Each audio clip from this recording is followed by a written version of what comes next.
Le 9 février 1922, une délégation d'environ 500 femmes se rend au Parlement de Québec afin d'attirer l'attention du gouvernement de Louis-Alexandre Taschereau sur la cause du suffrage féminin.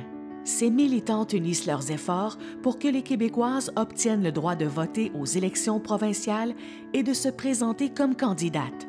C'est le début d'un long combat.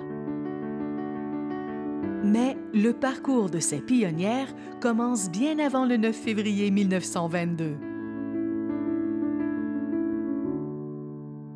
À l'époque du Bas-Canada, de 1791 à 1849, le droit de vote repose sur la propriété. Certaines femmes ont pu voter au Bas-Canada parce qu'à cette époque-là, le droit de vote était basé sur la propriété. C'était pas un droit universel. Les femmes peuvent voter et on peut penser que c'est en grande partie tributaire du droit français, qui est plus conciliant que le droit anglais à l'égard des femmes. On sait par les sources qui nous sont parvenues que certaines femmes, entre autres les femmes des classes aisées, les femmes de la bourgeoisie, s'intéressaient à la politique. Et on va voir au cours de la première moitié du 19e siècle une espèce de durcissement de l'ordre social qui entraîne un effritement du pouvoir politique, économique et démocratique des femmes. Donc, malgré cet effritement du pouvoir démocratique et politique des femmes, les femmes vont vouloir s'engager dans les événements politiques et tout particulièrement lors des rébellions de 1837-1838. C'est un acte très, très public de voter et à partir des années 1820-1830, là, il va y avoir de l'opposition qui va commencer à se manifester à l'encontre du droit de vote des femmes. Comment se déroule un peu le vote à cette époque-là? Donc, les gens se présentent au pôle qui est déterminé dans un endroit public, facilement accessible. Donc, les personnes dont les femmes se présentent à l'officier rapporteur et déclinent leur identité, leur propriété, etc. Et elles disent à voix haute pour qui elles vont voter.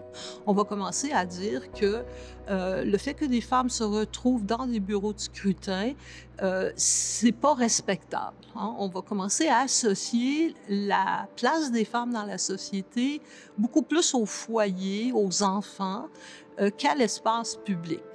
Alors, donc, plus on avance dans le 19e siècle, plus ce droit de vote des femmes est contesté par un ensemble d'individus, autant des hommes religieux que des politiciens, et y compris le Parti patriote. Papineau va même s'opposer au droit de vote des femmes. En 1834, il va présenter le droit de vote des femmes comme une anomalie, comme une entorse à la modestie et à la vertu féminine. Il va dire que c'est même indécent d'amener des femmes aux élections pour exercer leur droit de vote. Il y a aussi le clergé qui profite de l'échec des patriotes pour réaffirmer son emprise sur le peuple et notamment sur les femmes.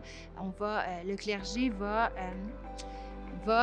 confier de grandes responsabilités aux femmes. Elles seront responsables du respect de l'ordre social. Elles se replient dans l'espace familial et dans la religion en fonction de cet ordre beaucoup plus religieux et conservateur qui s'impose. Alors, ce qui est tout à fait intéressant, c'est que quand les femmes vont se voir enlever le droit de vote par une loi finalement adoptée en 1849, eh bien, on n'a pas de réaction des femmes à l'encontre de cette loi. On se replie dans la sphère familiale et les femmes de patriotes aussi se replient puisque les patriotes ont perdu de leur éclat après l'échec des rébellions. Donc, elles sont beaucoup moins politisées qu'elles l'étaient auparavant. C'est comme si, pour la majorité des femmes de l'époque, c'était presque normal, finalement, que de demander aux femmes de rester désormais chez elles et de ne plus participer aux élections.